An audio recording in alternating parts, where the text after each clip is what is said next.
Hello, everyone. This is Session 0, a Dungeons & Dragons conversation. I'm Lincoln L. Hayes. Our first two episodes are going to be specifically with Dungeon Masters, hence the titles Masters Assemble, because nerd stuff. So we're going to have a handful of Dungeon Masters on, both veteran and new, who are going to discuss everything that goes into running an adventure, the highs, the lows, and anything in between. Ladies and gentlemen, let's start the show. Let's roll initiative, everybody. Woohoo! Please don't roll initiative; it'll be loud. Oh, okay. I forgot I my dice. didn't bring my dice. Yeah. Again, the DM always forgets his own dice. I'm terrible. All right, so going around my squares, let's start up with Ted. Why don't you introduce yourself? Hello. My name is Ted Young. I believe I'm the newbie of the group here as far as DMs go. I started playing D&D as a quarantine hobby back in March and learned from Lincoln. Lincoln taught me how to play. And just, the introduction to the game was a lot. I just kind of took to it. And then I was telling people that I was playing and then they wanted to play. And it's like, okay, well, if I want to get playing with all my friends, then I should learn how to run a game. And then it just kind of snowballed and turned out to be a really good way to kind of pass the time in 2020. Excellent. Next up is the friendly neighborhood DM, Sam Kurnit. That's me. Hi, everybody. My name is Sam Kurnit. I'm the friendly neighborhood DM. I love Spider-Man. What can I say? I started playing Dungeons & Dragons, God, it was like 9 years ago. I realized in the lead up to recording this thing that I'm an old man. It's super fun. I started playing in 3.5, so 3.5 edition. Just like friends post-college, we met at a wedding and we were like, we all live in the same city. And one of my friends was like, I don't have anyone to play D&D with. You're doing it now. And that was basically what happened. We got one session in and we were all like, yes, let's do this forever.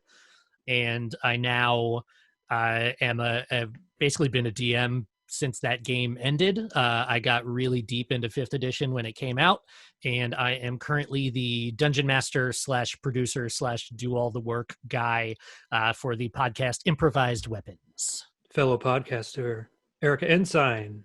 Welcome. Thank you very much. I first learned about Dungeons & Dragons I did the math, 1987. Which I think makes me the ancient one, perhaps. I wanted to play, but I couldn't because I was a girl. So 10 years later, in 1997, I had my first opportunity to actually play Dungeons & Dragons when I was in college. And I loved it and have played that and other games on and off for many years. And finally, when I turned 40 in 2017, I decided, you know what, for my 40th birthday, I'm going to start being a DM. I want to just try running a campaign with my friends and my spouse, most of whom had never played before. And that campaign is still going to this day with the same people. And we are just enjoying ourselves and having a great time. And yes, I am also a D&D podcaster. I play many different characters on Total Party Kill on the Incomparable Podcast Network. Wonderful. And lastly, Death Star D'Amato, Chris D'Amato. That's right. I'm Chris D'Amato. I also go by the alias Death Star. That's a Death Star D'Amato. I've been a DM, and I'm going to put this out there. I'm not an old man. I'm not very old. I'm 33 years old, but I've been DMing now for 20 years. I can't even believe I just realized that. Holy cow. I started young. I learned on 2nd edition. For all you old school DMs out there, I was brought up on THAC0. Thaco! We're all the better off without it. But yeah, that was great. And I mean, at this point, as soon as I learned how to play, I played one game and I said, man, oh man, none of my friends are going to put the time into learning this game. And the guy who taught me was someone I only interacted with at a summer theater camp. So summer was over. I had the itch. All my friends are not, nice, but kind of dinguses when it comes to reading big rule books. So I picked up 3.5. It had like just come out at the time, and or at least 3.0, which became 3.5 a little bit later. And I learned it front to back and drew up a map, and I've been DMing ever since. if it's a game system, I've played it at some point or DM'd it. I've done a lot of Star Wars campaigns. I'm currently playing a game with a friend, but I'm also DMing a campaign. It's a world I spent 3 years building called Belagore, which is Elvish for the Mighty Heart. It's 9 full-fledged continents that I spent 3 years building. It's a pretty world building is something I really enjoy about DMing, so that's part of it for me. And that's it. That's where I'm at. Holy shit, that's crazy. I did not know that. Tangent that we mentioned before we started recording. Chris taught me to play. He was my first DM. We played 2 sessions, exactly 2 sessions. We learned 3.5, and we learned that we were bad at perception checks. We didn't know what those were. And then fast forward a couple years, Sam was my DM for a one-shot. And as Ted mentioned, I taught him. And then because of the pandemic and because I'm unemployed, I am currently DMing 3 different games. One with my OG crew, which has been going for over 2.5 years. Another with most of that crew, minus 1 wife, add 2 friends, and then with a friend of mine who had a group with coworkers, and their DM left their office, and he said, we really need a DM. We really want to keep going. And I was like, hi, I'm a DM. I'll do it. And I've been running that since probably 8 months or so now. We're doing Tomb of Annihilation with those guys. And actually, Ted is now a player in that game because one of their players had to drop out for a couple months. So it's very incestuous. And I D&D almost world. got killed off in the second game. the second game. I almost killed Ted, and I was like, well, sorry, man. I was already rolling up a new character in my head, like, I don't know how I'm going to get out of this. Poor Timbus. Poor Timbus. Hope you didn't get a custom mini. I always tell my players, wait till like the 3rd game to get a custom mini. It was the day that I ordered the custom mini. Yeah, see, So you tempted fate. I'm ordering custom minis only for characters that have been killed off, and then I take them and the dice that I specifically bought for those characters, and that becomes a shrine. They get a little shrine. I like That's that. perfect. That's You do good. character dice too? I have a lot of players that Oh yeah. It's so fun. Yep. I have a set of dice that my OG group, every time we play, are just very lucky, and I roll a lot of 20s for me, which they hate, and they keep telling Rachel to flush them down the toilet. Thankfully, she hasn't. That is bad for your community's sewer system. Yeah. It's You not don't cool. need dice in there. It's bad enough. But the funny thing is, I play those dice as crew in Ted's game, and they're terrible. I never roll above 10. And I'm just like, you no, shouldn't be you're wrong spreading game. those dice around. Yeah, I have DM dice, and they are blood red. So Ooh. Mhm. Yeah, my purple and blue treat me very well. We'll go around the room. Let's start with Chris, because you're the most veteran. Personally, what was your biggest hurdle to get started back in the day? The person who taught me the game was very smart. He's just a very intelligent person, and he didn't teach me the rules. He just kind of started playing and was like, "Tell me what you want your character to do. I'll roll it up." And then I slowly learned it over time by watching him and asking questions. And then when I got my hands on a book by myself, 11, 12 years old, whenever the heck that was, the size, it's like, oh my God, this is 300 pages, and the DM has to know this stuff. Mm-hmm. Oh my God. So the biggest hurdle to being a DM was actually just that first time of realizing, it's a finite amount of information, number one. Number two, it's okay to pick up the book in the middle of a game. God forbid you have to. And one of the reasons I like 5 is I think there's a lot less of that, which is great. Yeah, I just really, the amount of it was a lot at first, but I overcame it by realizing that it's not so bad. And at least when I started anyway, most of the people I played with were friends. So it's like, you're just hanging out with your friends. If you got to look up a rule, it's not the end of the world. Erika, you had said that it took you till your 40th birthday before you were like, all right, I'm going to get behind the screen. Mhm. What other factors were there that kept you from getting back there? Well, I think fear was the biggest one, and it's a thing that's not necessarily exclusive to women and girls, but certainly is societally baked in, that often we feel like in order to do anything, we need to know literally every single thing about it. So very similar to what Chris was just saying, like feeling like I needed to know 3 times more than anybody else in the room in order to successfully run a game. And it took me a long time to sort of feel like I had enough knowledge to get to that point. And I don't think that I have any of the rule books completely memorized, but I think playing on TPK, Total Party Kill, was a really big help for that, because I don't think I would have ever moved on to running my own game without having been on that game and feeling like my self awareness was that I don't know a whole lot about it, even though I've been playing for a while. Like, I'm just sort of getting by. And yet I was playing with a bunch of other players that many of whom had played for a long time. And I turned out to be the rules lawyer. So I was the one that had sort of like low key memorized everybody else's sort of character stuff without looking at it, but just like through the game. So I would be reminding people like, oh, you should probably use that ability over here, or maybe you could shift over there, that sort of thing. And after that happening enough times and people like making fun of me in a fun way for that, I realized, you know what, I could probably actually run a game. And the other hurdle to get past then too, which was also helped by playing with a bunch of good DMs, is recognizing that I didn't actually need to know everything. So it's just, if you're not sure, make it up. And that is a really, really hard thing to internalize for somebody who sort of came from a place that I did. But once I was able to get past that, and I think finding the right group of players to start with too is super helpful. 100%. I don't think I would have volunteered to run a game with any of the groups that I had back in Madison, Wisconsin, which is where I'm from. I moved to Canada and like met some new friends here. And I think the fact that they didn't know anything about Dungeons and Dragons really made it less intimidating to start running a game, because not only did I have all the power, I had all the power because they just didn't know any better. So yeah. I have enjoyed that about you as a player on TPK, that because you play in a handful of different games on that podcast, because you'll have a season or two, or a season-long run of this adventure with this party, and then another party will start near a completely different character, different race, different class, but what everybody else can do because you've played enough that you're like, oh, actually, as a druid you can do this, or as a paladin you can do this. And I'm like, I learned a lot about the game listening to you in that podcast, because you're like, well, this is how it works. And I was like, who needs the handbook? I can just listen to Erika.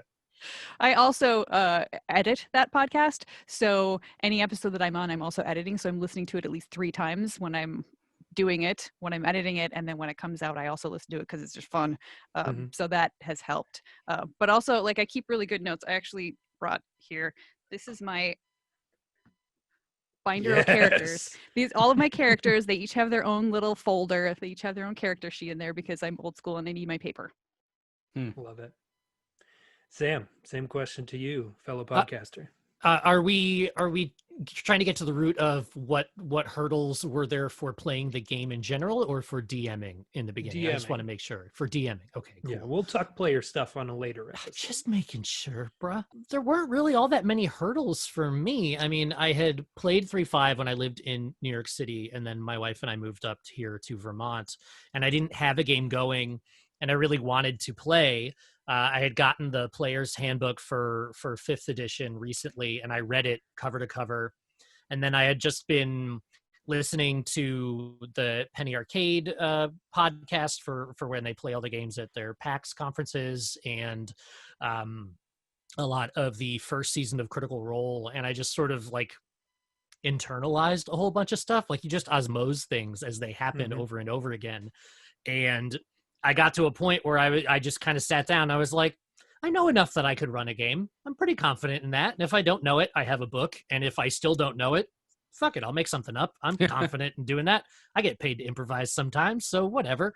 And that's really what it was. I mean, the biggest hurdle was just finding people to play with who were actually available, because there are always, you put out feelers and there are tons of people like, oh, you're going to do a D&D game? I'd love to play D&D. And you're like, cool, when are you available? And they're like, oh, okay, cool. So I'm available alternating Tuesdays in leap years, but only under a full moon when I'm a werewolf. And it's like, okay, well, that just doesn't work for scheduling. So that was really the biggest problem, was finding people that I could get on a consistent basis to actually commit to doing something. Thankfully, it worked out. And, that one campaign that I started for the show has been going for 3 years now. still not technically over, even though we are on hiatus, as I have a little baby boy. Mm-hmm. Mm-hmm. Trying to schedule is the ongoing hurdle we all face, I think. That is the never-ending battle for truth and justice, is trying to find time to play. Absolutely. So There much are those so- who claim that doors are the most hated enemy of any D&D game, but I believe it is scheduling, in fact. It's statues in TPK, from what I remember. Yes. Scheduling is a bane, so much so that we are missing one of our panelists this evening. And Sam was originally scheduled for episode 2, but one of the other panelists had to switch. So can't even schedule DMs. It's ridiculous. Yep. Ted, you basically answered this question already, so we're going to move on. Oh, No well then. offense. All right. You basically said, I wanted to do it and I did it. So that's not a hurdle at all. But I mean, I think the hurdle for me was not only I didn't necessarily have trouble putting a group together to do it. I think it was more along the lines of what Erika was saying, is that there is something intimidating about.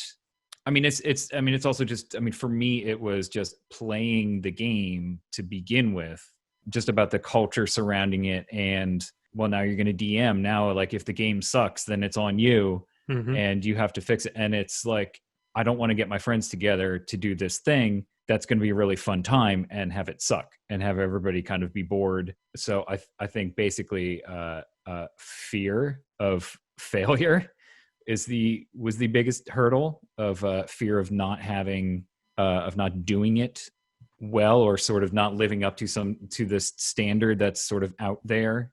Oh, sure. No. With the podcasts and the materials and all the Yeah. shows and things out there, it's like, cool, I'll never be Matt Mercer. I'll never be Matt Colville, or that's his name, right? I'll never be these people. So should I even bother? And it's like, absolutely, yes, you should, 100%. Here's all my books. You can have them and I'll teach you. Yeah, but I think, I mean, I owe that because I learned from you, and I think that was just the way that you introduced not only the game but also DMing to me. Is that it's like, no, okay, don't worry about all that stuff. Like, don't worry about it. We're just gonna tell a story. We're gonna have a good time. We're gonna have some laughs, and and that's all that it needs to be. Like, there's no more intimidation beyond that. Like, just have some laughs with your friends. And Sam, I think you mentioned like the idea of or you started playing with friends, like people who are like close friends. So it's like, I think that also helps a lot of not having these extra expectations from players. Yeah, you've already built the social contract with these people. Right. They are forgiving and aware and will lend you as many lengths of rope as you need. Right. Also, it It's helps still hard to for me. it helps to frame it as a gift to yourself, I discovered, because basically I just said, you guys are all going to play with me. It's my birthday. And I was expecting it to really just end there. So the framing was fun because it took some of the onus off of me, because I was like, I'm doing this for myself and you guys are my friends and I know you want to do something nice for me. So sit here and roll dice when I tell you to. And like I said, that's still happening. Yeah, that's excellent. Amazing. Chris, you have a somewhat unique perspective on this, I believe, as one of the few on the panel who DM professionally. Yes. You travel and you do this for hire. How is that different, running games for people who you don't know? Well, it's different in several ways. For one thing, I feel a lot guiltier when a character has to die, because it's like, hey, sorry, that'll be $50 or whatever the hell I'm charging. No, but it's, I mean, there is a different dynamic, but most people want you to be fair and whatever. They don't want you to coddle them just because they're paying you. It's different because I actually, I'm at the point now where the things I get nervous about in a game with friends are they going to be challenged by this? Is the plot twist going to shock them? Are they going to think this character is funny or interesting? Whatever. When it comes to professional games, I'm a little more classic nervous. Like, okay, are these people, are we going to vibe? Is this going to be an ongoing thing? What's the dynamic here? I have to tell this story real quick if we're going to talk about my professional experience. This is my first professional job, and I was terrified of it, because I start putting out things out there, go to game shops, leaving cards, writing ads on internet forums and Craigslist, like, DM for hire, New York City area, whatever. I get an email from some guy in Orange County, California, saying, "Hey, saw you, did a Google for DM for hire, and I found you." And my Facebook handle is the Facebook address is actually DM for hire. So that's like one of the first things that come up if you search for that. And he's like, my dad used to play when he was in college, and we want to throw him a D&D birthday weekend. He hasn't played in 25 years. He was this like high-end corporate lawyer, really wealthy out in Orange County, and we want to fly you out here to play. I'm just like, no. My mother was like, "They're trying to harvest your organs. Don't you dare get on an airplane." But I was like, I talked to the guy, talked to him on the phone a few times. We both, he was like, "Listen, we're nervous about flying you out too." It was the best weekend of like I've ever had working for money, and I love acting. And this is like better than any acting job I ever had. I got to play D&D. I designed a 2-day dungeon crawl for these folks, and in the meantime, we were hanging out in their beautiful house, taking breaks to go swim in their pool. And they hired a medieval chef to have around all weekend cooking. It was like insane. They gave me a lot more money than we agreed upon. Everyone had a great time, but that was such a wild first gig. It's never been that good again.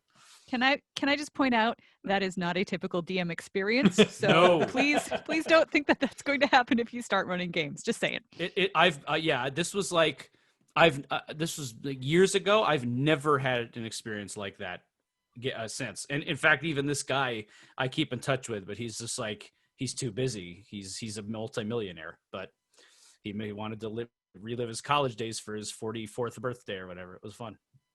That's amazing. Yeah. I would like to know what the medieval chef made. Dude, like this big mutton leg thing. It just like all this. It was so good. I don't remember a lot of different vegetables and things. Great wine. I still have a goblet. I it's not within grasp. Otherwise, I'd show it to you. But they let me keep this beautiful bejeweled dragon goblet. I mean, it was insane. It was really crazy. That's incredible. Yeah. Now, as DMs, we've talked about some of the, there's insecurity in running the game, there's nervousness, that kind of stuff. Have any of you ever come to a point where you just wanted to give up and just throw in the towel and just say, "You know what, I'm done with this game. I don't want to do it anymore"? If you have, what have you been able to do to overcome those moments? I can start by saying no, I have never felt that. Game is too fun. I don't want to, even if you get fed up with the group you're with, there's always other people. Yeah. I mean, with that particular group, I don't mean quit DMing, because we're not going to do that, guys. I've never felt like I wanted to just give it up with any group or DMing in general, but I kind of am at the point where I'm not in love with the adventure that I decided to run. Mm-hmm. And I'm kind of at the point where it's like, and we haven't played for a while because, hey, pandemic, and we're mostly an in-person group. So I am sort of figuring out, like, do I want to bail on this and switch to something that I feel is, and it's not so much that the adventure I don't love, it's that it doesn't click with my players. So sometimes if you're having a feeling like this just ain't great, this isn't fun, maybe it's because you've got a mismatch going on between like the personalities of the players, the things that they're looking for as players, and what you're trying to give them as a dungeon master. And I'm thinking like that might kind of be the problem that I have with the adventure that I'm running now. So I may just bail on it and give them something different because I think that would be more fun. Because like I said, these are people who had not really played before. And one of them, my spouse, is literally only playing because I said, "Please, you have to play with us." This is not sort of his thing. That is not the way his imagination works. He only keeps playing because he gets to build Lego minifigs to be our characters, to wander around the maps and stuff. That's great. So like for him, he just wants to be able to like shoot things and hit them, whereas the other players want to be able to do a little bit more role playing, but not too much. And the adventure that I have started running, the next module is going to be, I think, very role play heavy, and that's going to be tougher for me to run as a dungeon master because that's not something I have a lot of experience with as sort of a newbie DM. And also it's really not going to gel with my spouse, and it might be okay for the other players. But yeah, so if you get to a point like that, reassess, like, what are you doing? Could you just do something different? Don't throw the baby out with the bathwater, but get rid of the bathwater. Mm-hmm. I actually had that very situation happen with one of my groups. We had started running a bunch of one-shots that actually Ted had discovered. It's this horror bundle that he found. And we ran through a bunch of those, and they were really fun. We were leveling up really quickly because you run a one-shot. Oh, you're level 2 now, so we can run the next one-shot. So we were flying through all this stuff, and we were having a great time. But because they were all so much like beginning, middle, end, that we kind of got that flow going, and we had jokingly started calling ourselves the Scooby Squad because they were just like going off on these adventures. And then I started running Dungeon of the Mad Mage because they were level 5, and I was like, oh, this is great. We'll jump into level 5 adventures, da-da-da. Turns out they hate dungeon crawling. They hate it. Oops. We had a druid, we had a water genasi, we had a ranger, and they're like, I can't do anything underground. Can we go back outside, please? So we finished like the first part. And then narratively, I got him back up to the surface, and then we started doing Scooby-Doo stuff again. And it just takes that awareness to be like, you know what? Let's shift gears. Let's try something else. So I'm very glad to hear you say that as well. Go ahead, Ted. Sorry, Lincoln. Just to answer the have you had a moment where you wanted to throw in the towel because it's probably a little more fresh for me because I've only been doing it for a couple of months. For sure. The first time I didn't have an answer for something, I just in my head I was like, I don't want to do this anymore. It's just like I don't know how to answer that. I don't want to do this.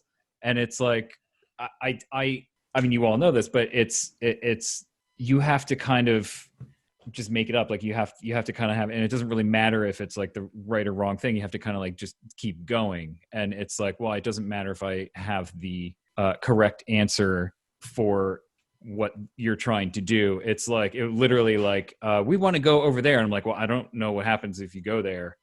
And it's like, no, it's okay. Like that happens all the time. Is that as you can prepare all you want, because I had prepared a lot, but I did not prepare if the characters wanted to go that way. And it's until you kind of learn that that's part of the game. It's like, because the first time that happened, I was like, I don't know. I have no idea. Like, I don't know what to do. I'm shutting my book. Game over. Yeah, I'm done. Never worry about having the right answer, because as the DM, your answer is always the right answer. Yeah. Correct.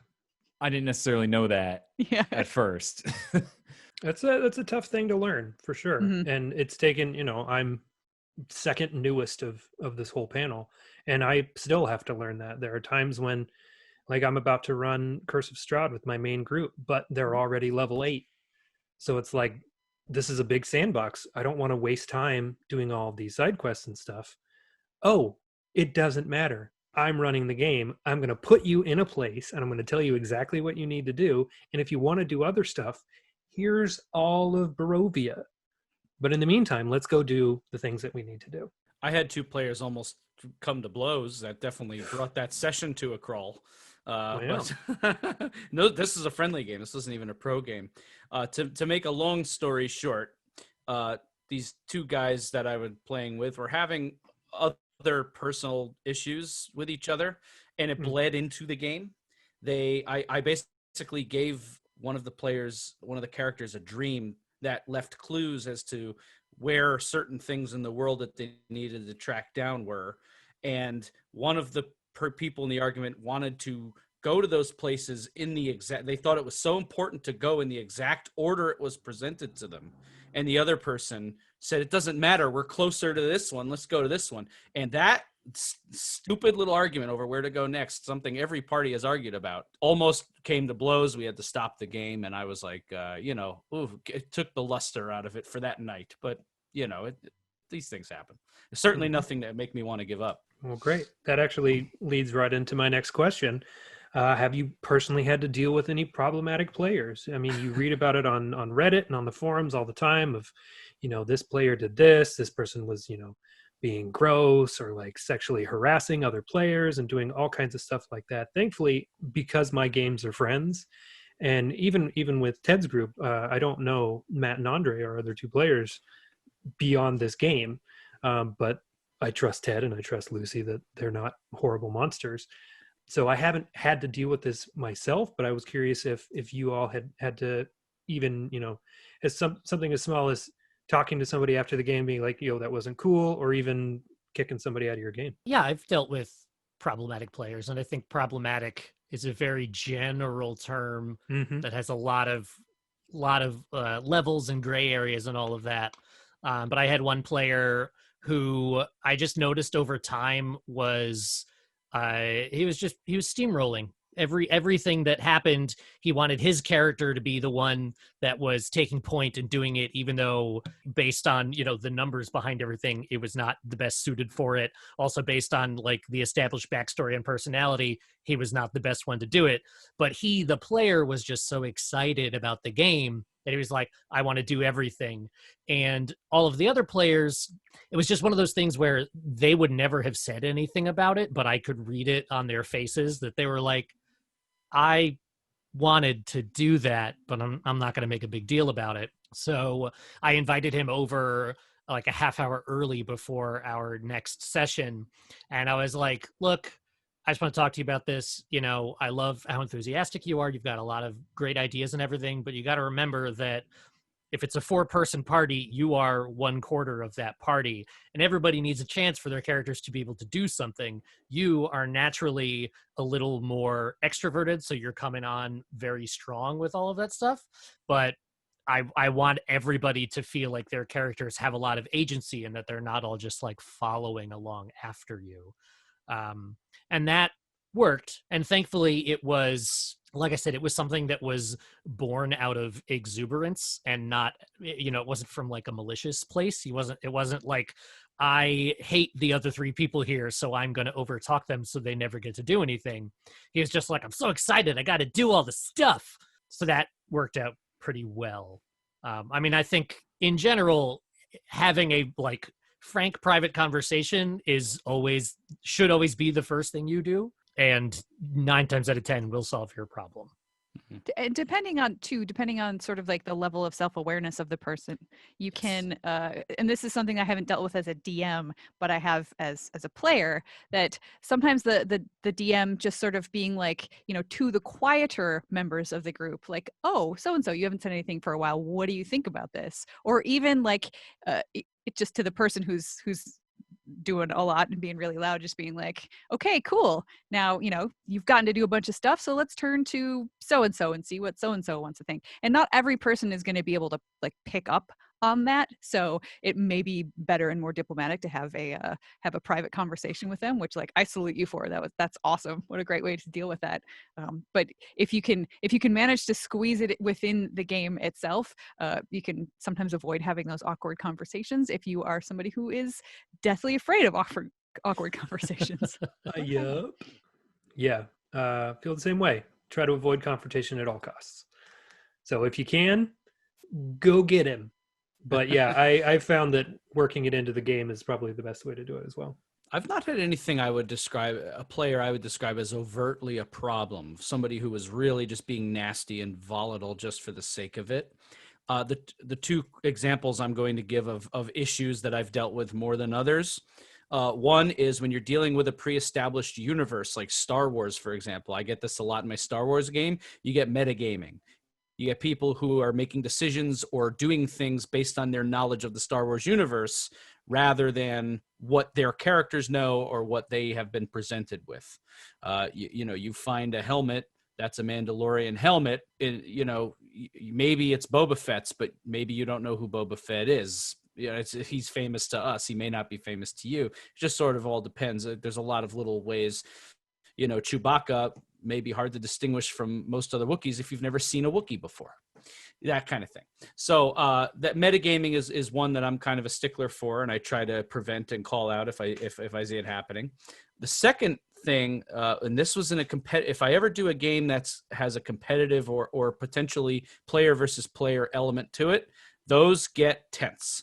I'm going to go back to another Star Wars game I ran. I set it in the Old Republic, and I had one party of light side and one party of dark side. It was a total of 10 players, and they played mostly separately, but they were kind of like just missing each other. Like, I would meet with them on different nights, and then the last few games ended with them having to kind of come together and fight a common enemy. But there was the potential, because they're filthy backstabbing Sith present, of treachery and violence amongst the PCs, and it ended up happening. And I had, but because it was a competitive game, everybody, like when you mess something up as a DM, your players will usually mention it like, oh, we didn't do this in that last round of combat. And you're like, oh, okay, from now on, we got this. But because it was competitive, if something like that happened, these folks were like on my rear end about it. They were like, no, that's not right. We have to go back, and this item doesn't do that, and he can't do that, and that feat is broken. He shouldn't have that. Like, it was just a lot of that. For the very, very last session, I actually had to fly in a guy I used to play with in high school to co-DM with me, because it was like 12 people around the table, the potential for player versus player. It was a crazy night, but so it was like competitive and like people getting really touchy about these characters they cared about. But that's the extent of it for me. Wow, 12 people at a table. You're Too right, much. man. I've played a game with 12 players and a DM. It was 7th C, but it went okay. I'm good with 5.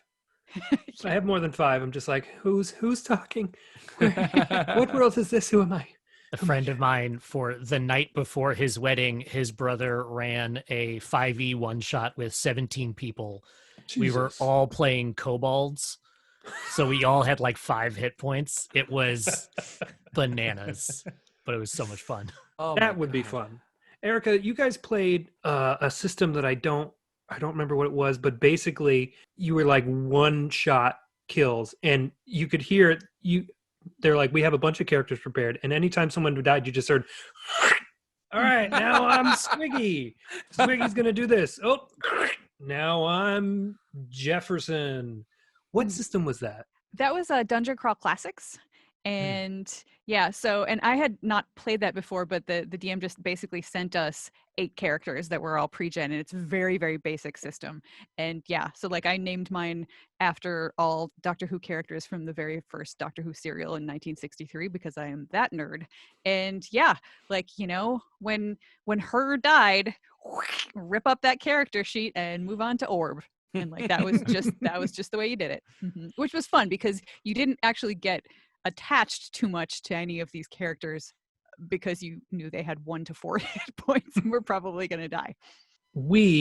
My groups are all playing virtually at this point. So what are some of the tools that you all have started to embrace during these times, and even just during, with D&D Beyond becoming better and better, and Roll20 and all the other tools that you can use online? What are some of the things that you use for your games? Let's start with Sam. Even pre-pandemic, my game was already half online. When we started playing, we were all here in person, and then one of my players moved to Chicago, and then one of my players moved to Texas, and then another one of my players moved to Chicago. So we had already incorporated an element of sort of, via satellite.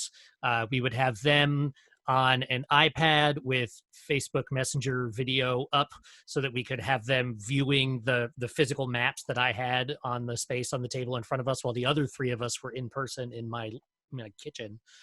So when everything went, shitty, let's just call it what it is, with the pandemic, we just moved to being fully online. And since my game is a podcast primarily, my concern was just audio quality. How can we get the best quality for what we're doing? So I use a website called CleanFeed, which is an in-browser recorder.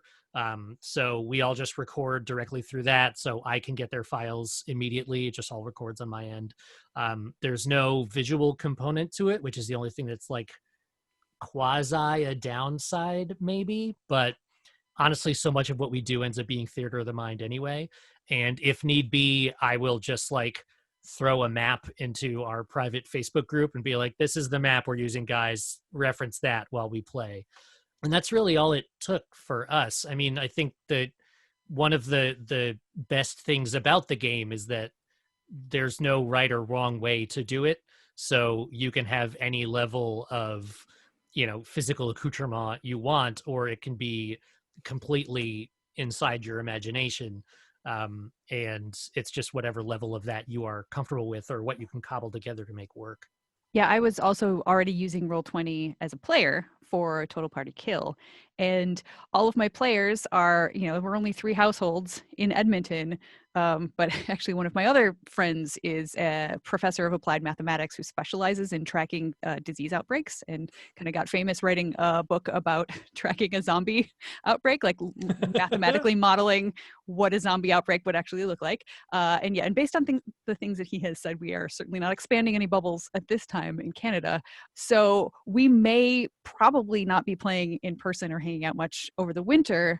And I have not yet run a session for everybody on Roll20 yet. I did spring for some of the pre-generated modules of the campaign that I'm running. And I think what I'm going to do is actually take us back a tick and rerun a battle that we already did. That way, if I screw stuff up, it doesn't matter for them. And if they see something they're not supposed to, it's not a big deal. So it'll basically just be once again, this is just for us to all hang out and have a good time and have some interaction.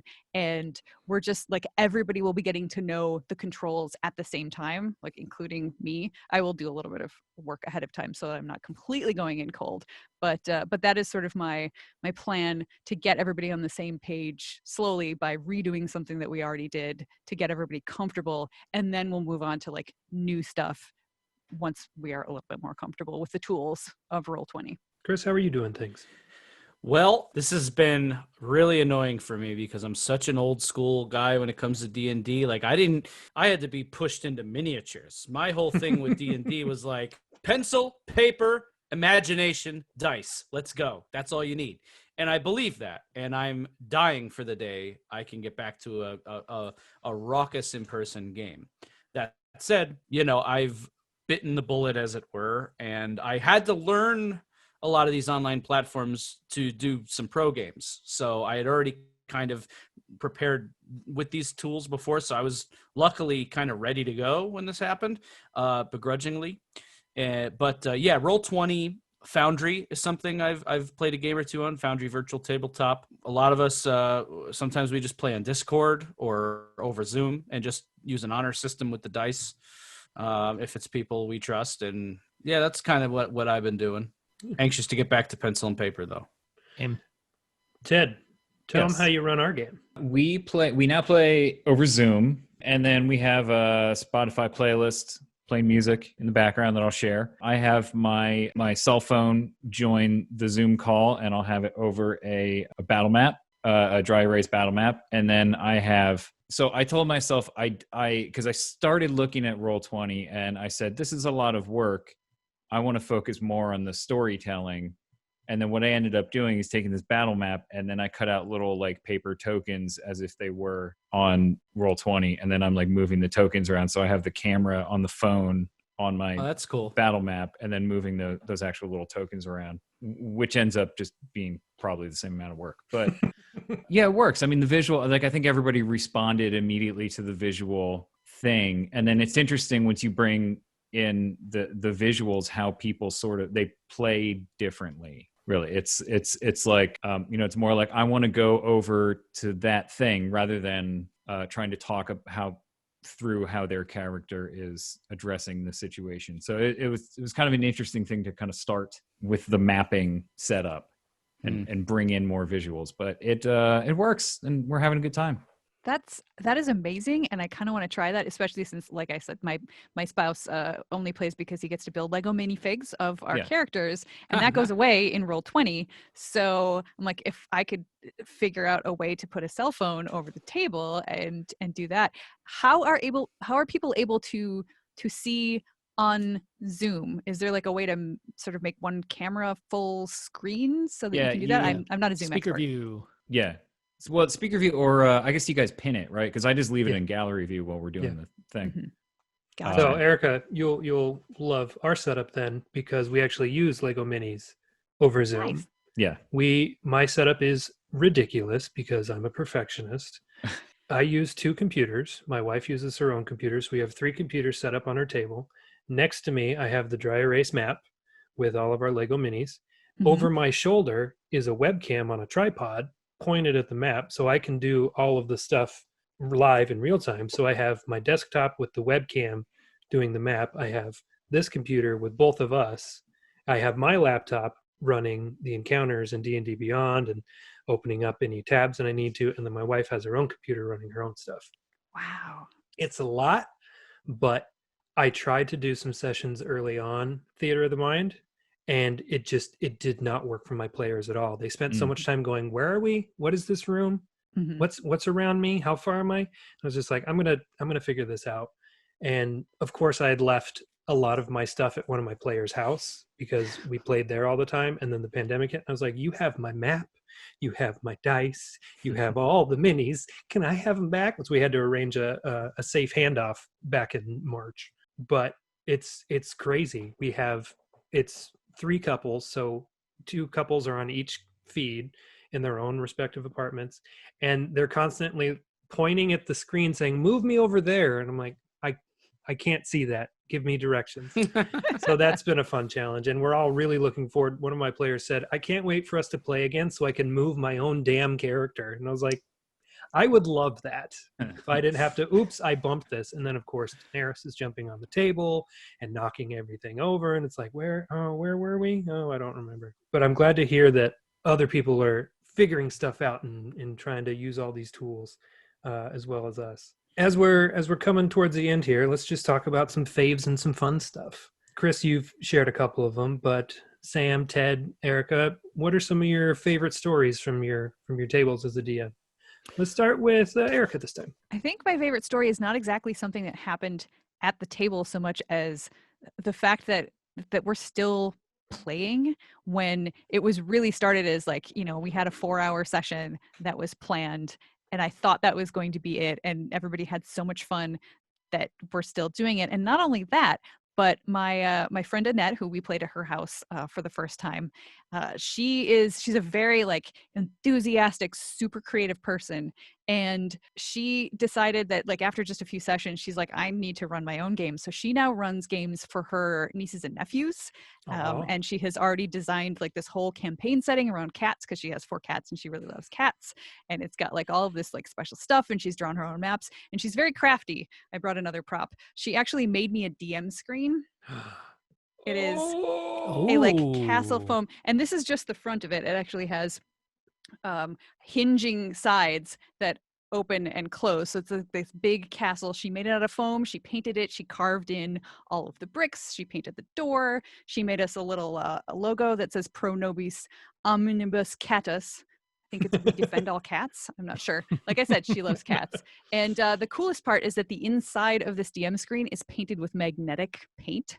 So nice. I have printed out a whole bunch of stat blocks and I have just like little magnets, and I can stick them to the inside of my DM screen. So if you're thinking about becoming a DM and you have a friend who's like really enthusiastic and crafty, get that person to play in your campaign because you will get presents. I also have in the other room, I have a whole set of potions that are actually like little bottles with stuff in them. She went and looked at all of the different descriptions of potions from D&D. So I have one that's, it's like pink and it's got purple sequins in it. And like the invisibility potion is obviously just an empty bottle. And she custom made all of the labels and things on the back, and there are ones that are healing potions that actually have 2d4 in them, and you just toss the 2d4 out of the bottle and add 2, and it's just it's amazing. So I think the coolest thing about my campaign is the fact that I picked a player who would give me stuff.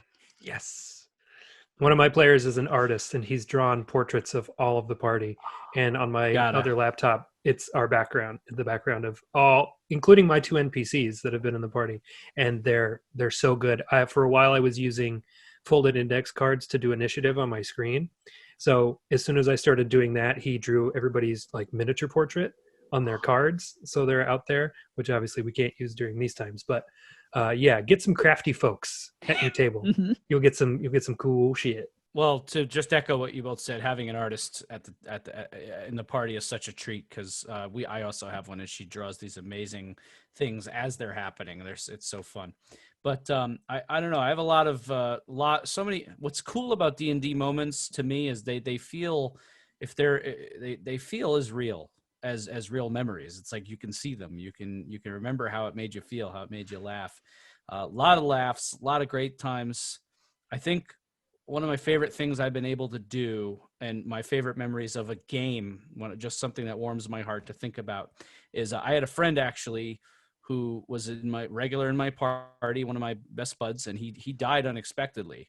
Not to take this down to a really sad place here, but he just had an issue that caused him to die. Young kid, 32, and his character, and this is the world that I created. Now, just a little quick background. In my world, the moon is something of great religious significance to a lot of people in the world. It changes colors, it gets bigger, whatever. And there's a very serious society of moon cultist elves. And this guy, who my friend played a wizard from this area of the world where they really took the moon worship super serious. And he played a prankster kind of wizard, a really kind of troublemaker. And on his name day, in front of the whole village, he mooned everybody in the village during the ceremony and then left with the party to go have all kinds of fun adventures. And he was exiled. So when he died, I NPC'd his character for a game, and we were all kind of half looking forward to, half dreading this first game back without him. And what I ended up doing was, the story of the game was, while they were off continuing on their quest, he was puttering around with a magic artifact he had found in the game previously. And he found a way by the end of the game, long story short, to become the moon. And now he just is the moon in my world, and he can speak to the party. He helps them once in a while, drops some little items if they're stuck. They each have like a little moon pearl around their neck that they can use to communicate with each other and him. And so he's just kind of like, now he is that major thing in my world, and I have him there. And he's just kind of like looking out for the players, looking out for our game. And that game where that first happened, and just seeing what that meant to everybody who knew him, was very special. That's beautiful. Anybody want to follow that story? Sure. This will top that bullshit. No, it won't. One of my favorite things, that I always think of, it was the first thing that really threw me for a loop after I started DMing, and in like the best way possible. Very early on in the campaign, the party had to go clear out a group of kobolds that were stealing livestock from the local town, right? Easy peasy job. Everyone's done something similar to that. They go in, they clear out almost all of them, but the leader of this little kobold like offshoot nest, they talk to her instead of like fighting her to the death. And they made friends with her, and they brought her back to town. They're like, we can't just kill her. She deserves a trial. So they brought her back, and then through just, the magic of the dice and the numbers, they convinced the mayor of the town to put this kobold on trial.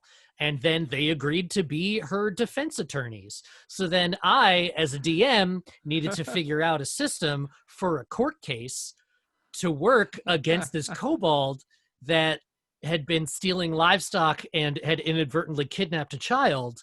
And it worked. And, I came up with the system. We went through the court case. They got her off on community service. And it was just this whole ridiculous thing that never in my wildest dreams as a DM would I have come up with that on my own ahead of time. Would I have said like, okay, this whole encounter is going to end and they're going to go to this court case and it's going to be, like Law and Order, Special Kobolds Unit or whatever. And it was just because they decided this weird thing. And that's what I love about the game so much. As a DM, you are constantly putting down railroad tracks for your players to drive the train, but they can drive the train off the tracks very easily. And then you have to, shuffle and do all this work to try and find some other train tracks over here so that everything doesn't scream to a halt. And it generally finds a way to work out, but I always think back to that one thing. And it was after that I decided I would never try to come up with a solution to my own encounter puzzle, because they're never going to do what I think they will. So it's a waste of time for me. I'll just come up with the problem and then I'll throw it at them and then they can figure out how to solve it. I don't need to, come up with 6 different scenarios for what could happen, because they're going to have a court case for a kobold. And I gotta say, it made for some great podcasting. Yes, I'm listening. That is the very first arc of Improvised Weapons. Check it out. That's it's very great. funny. I'm listening to that whole thing, and I'm going, "Wow, Sam's just making this up as he goes. This is incredible." I have a secret for you, Lincoln. That's true. So in our game, we're running Out of the Abyss, which is one of the books. The beginning of it starts off with the party in a prison, and you're held captive by the Drow, and you just have to work your way out from the Underdark back to the surface. That's kind of the whole gist of the thing. And there's other prisoners. There's 10 other prisoners with you. So there's like 10 NPCs right off the bat, which is ridiculous. One of them is a little myconid sprout. So it's a little mushroom person, and his name is Stool, and he only communicates telepathically. And I kind of set it up that each player would be shackled to an NPC so that they would kind of be forced to interact with the NPCs. So our player Matt, his character Bolmaris, the barbarian, I shackled him to Stool, and I was like, yeah, he's this little mushroom fella, he's just having a hard time keeping up. And Matt's like, I'm just gonna scoop him up in my arms and just say, there you go, buddy, you're safe with me. And he ended up making a little Yoda backpack for Stool, and that's just how the character is throughout the campaign. Now, is the two of them, it's like Luke and Yoda just running around throughout, and like it's just such a ridiculous like visual. Every time it's like it's Stool's turn, it's just so much fun. It's like it's just such a great little component of like the two of them like running around underground with like the little backpack. Not only that, but Stool has got the killing blow so many times. Yeah. And all he can do is punch. Like he just has these little, I don't even know, appendages. But when he punches, he does poison damage. So Nice. like he'll punch something to death. And we're like, you got killed by a myconid. That's insane. Yeah. To the point where we went to a tattoo shop and we all got 8-bit mushroom tattoos, like from Mario, in honor of Stool. And through the story, we found out that he's a prince. And we're like, oh my God, you're a prince. This is great. But we now call ourselves Stoolie and the Crazy Eights. Because there was one game where we all rolled 8 like 7 times in a row. Constant. Yeah, it was all 8s. But he's the best. It's got the other NPCs have fallen away throughout the course of the story, but we've kept Stool, and now Matt is just Bolmaris and Stool. Yeah, they're one character together. It's like Minsk and Boo, Wolf and Cub, that guy from Mad Max Beyond Thunderdome and Master Blaster. Mm-hmm. Yeah, exactly. Totally. It's just it's endlessly amusing, but it's like, giving your players something that they would, because I knew he was going to do that. I knew he was going to, like, as soon as I said like, yeah, he's just having trouble, and he's just the kind of guy that like, he's like, hey man, I'll help you out. Like I knew that was going to happen. So yeah, Matt has a 3-legged one-eyed dog. Yeah, named Dan. Yeah, and he's just. I mean, that tells you everything you need to know about Matt right there. Oh, that was just a real life. He has a 3-legged. That's in real life. Yeah. Okay. Yeah. The actual player. Yeah. Yeah. So. All right, y'all. Last question. Thank you all for doing this, by the way. This has been so much fun. Yeah. What is your absolute number one favorite thing about being a DM? Ted. I mean, I think we talked about it. It's just creating this kind of shared story together and just kind of creating these memories. And it's like, no matter how much I plan and how much I kind of put things together, and no matter how I think they're going to go, like Lincoln, you've seen that I've had that map covered up for like the last 3 weeks, and now I finally had to erase it because we're not going to do that. Once you bring it to the table and you're sitting around with your other friends, it just goes into this whole other direction. And then it's like, it's not really yours anymore. It's like, all right, here, this is ours. And then we just have those just awesome memories and just these jokes. And like, and it's sort of like, it's almost like you're kind of just like writing a TV show in real time with your friends. And it's just great memories. It's, Friendly neighborhood DM Sam. Oh, it's got to be ruling with an iron fist. No, it's definitely the storytelling aspect. I mean, the first time I play D&D with anybody, I always give them the same spiel, which is that D&D is a game, but it's not a game in the classic sense of like, win or lose, me versus you. It's a game that we are all in together. It is a collaborative storytelling experience. I am the DM, you are the players. It is not me versus you. we are working together. We're on the same side. I will try to kill you because we want to add stakes and we want to make it interesting, and there should be some adversity to overcome. But I'm not trying to beat you. I am trying to encourage you to help me tell a story that we will all remember because it was fun and we all had a hand in writing it. You know, we're all building the car while we're driving it, whatever analogy you want to use. But that's really just what's fun about it is I love storytelling in general, and this is a chance for everybody to do it together. Wonderful. And ruling with Erika. an iron fist. Erika. I view DMing as a gift, which is interesting because like I originally started it as a gift to myself, but I'm the kind of person who I like giving a gift on a holiday at least as much as getting a gift, if not more. So being able to look around the table and see how much fun my friends and loved ones are having because of a thing that I just decided to do. I think it's the idea of building, like I've built this framework that allows the rest of these people that I care about to have a good time. That's my favorite thing about it is I just feel like it's so rewarding to me to know that all of this fun has come from something that I decided to do, which I mean, sounds kind of really self-centered now that I think about it that way, but, but you asked what my favorite thing was, and my favorite thing is making people happy. So that's it. Death Star.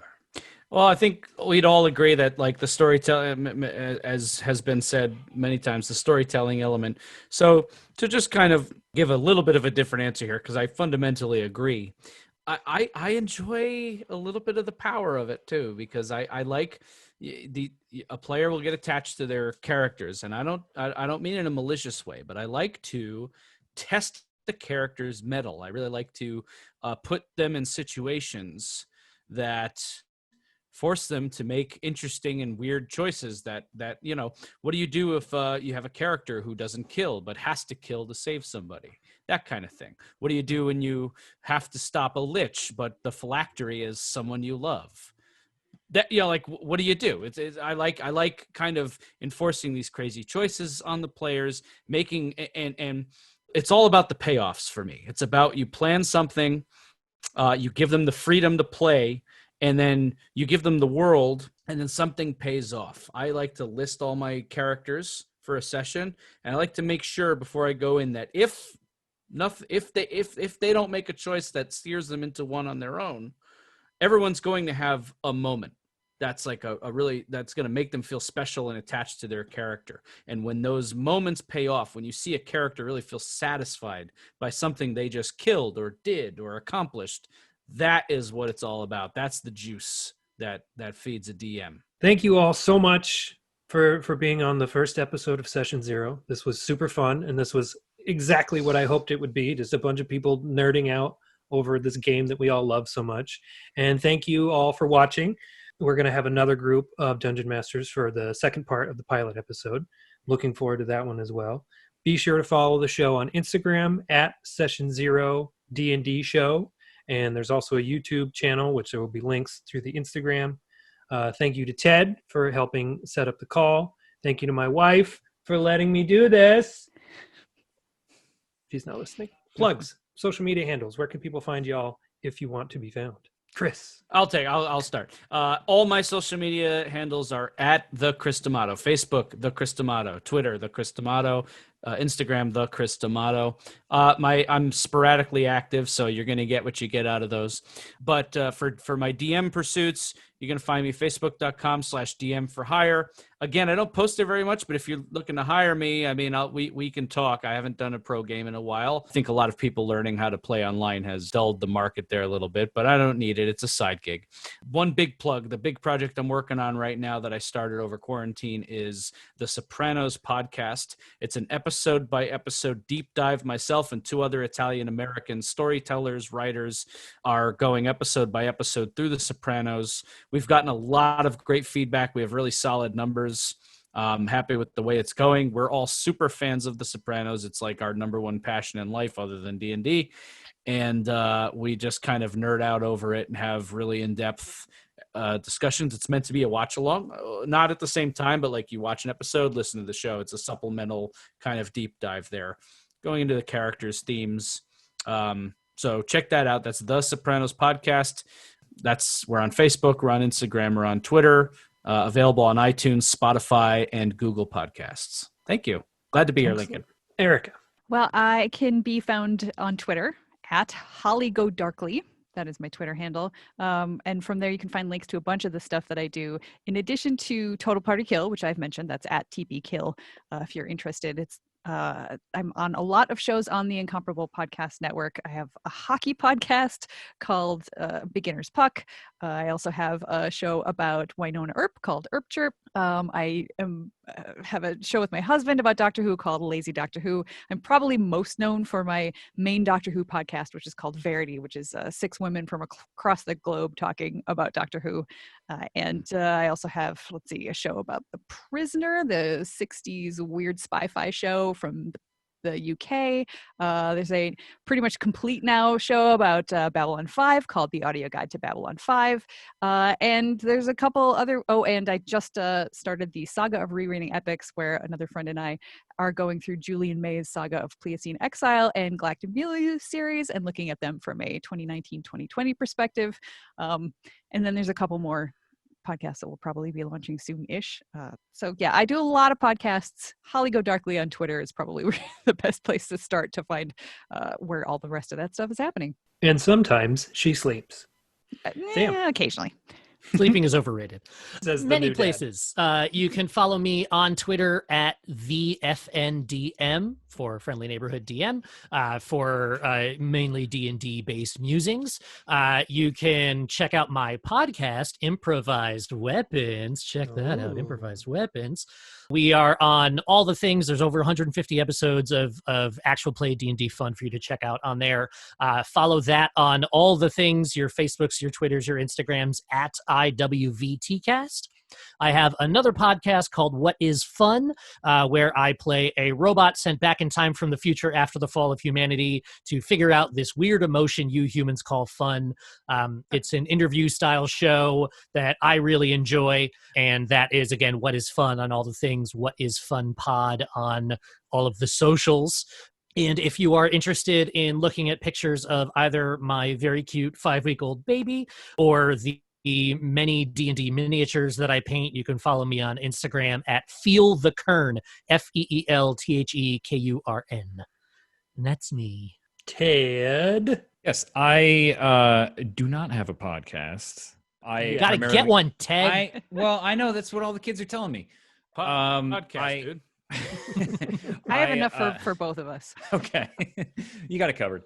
I work in music and audio production, and you can find me at Ted Young Music on the Instagram and tedyoungmusic.com. That is my website. Thank you all so much. This has been a blast. I'm Lincoln L. Hayes, at Lincoln L. Hayes on all the things. I used to do a podcast. I don't do a podcast anymore. I guess I should do a podcast. But I'm doing this now, so this is my new not a podcast. Session 0, everybody. Thank you, Ted. Thank you, Sam. Thank you, Erika. Thank you, Chris. And thank you all for watching. We'll see you next time on Session 0. Bye. Thank you. Oh my God, I totally forgot to even mention the Uncanny Magazine podcast, which is what I won Hugo Awards for. Oh. Whoops. I didn't stop recording. We got it.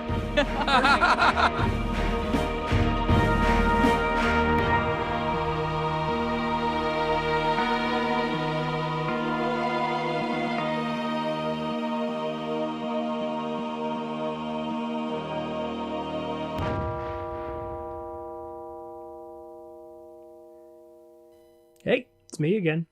Did that seem like fun? All that D&D talk? Well, I could teach you if you want.